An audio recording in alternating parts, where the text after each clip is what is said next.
Finn, what's yours? I'm right. You might need this. Millions of people flocked to theaters to check out the new Star Wars movie when it was released. Now imagine being able to watch movies on the same day they come out from your living room. Deanna Sumanek-Johnson is here with more on that. So Deanna, how exactly would this work? Well, you would need a $150 device, and then you would need to pay $50 on the day that the movie of your choice comes out, and you would have that movie available to you for the next 48 hours. We were just discussing this, you and I, maybe it doesn't appeal to us so much. We love the idea of a night out at the movies, but a lot of people love home entertainment. TV screens are getting bigger and bigger, and obviously there is the resounding success of Netflix, which has really taught people that they want things available to them very quickly. Obviously, video on demand has also been a contributing factor to this, but yes, this does, of course, affect movie theater chains.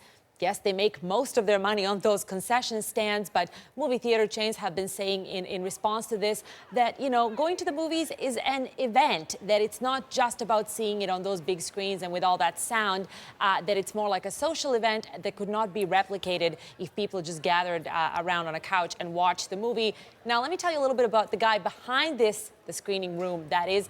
His name is Sean Parker. If you know the name, he is the guy behind Napster. He co-founded Napster. He's a former president of Facebook. You might remember Justin Timberlake played him in The Social Network. He's a major investor in Spotify. Obviously, the guy has banked on the right technology. But, I mean, I can tell you I have a lot of connections in the music industry. Obviously, he has completely upended the music industry, turned it on its head. They're still trying to figure out how to deal with Spotify and with illegal downloads. So he's having much the same polarizing effect on the film industry. And this is bound to hurt the bottom line for movie theaters. What are people saying about that? Well, movie theater chains have started reacting, you know, some more harshly against it, some a little more diplomatically against it. But what's really interesting to me, Andrew, is also that film directors are divided on this issue, and we're talking big names. So in the pro camp, you have Steven Spielberg, Martin Scorsese, Peter Jackson, and J.J. Abrams, the director of the most recent Star Wars movie.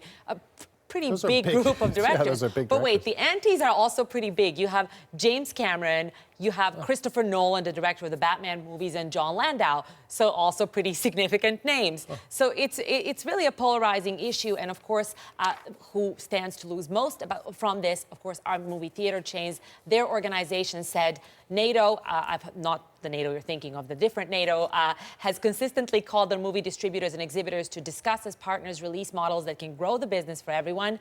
Those models should be developed by distributors and exhibitors in company-to-company discussions, not by a third party.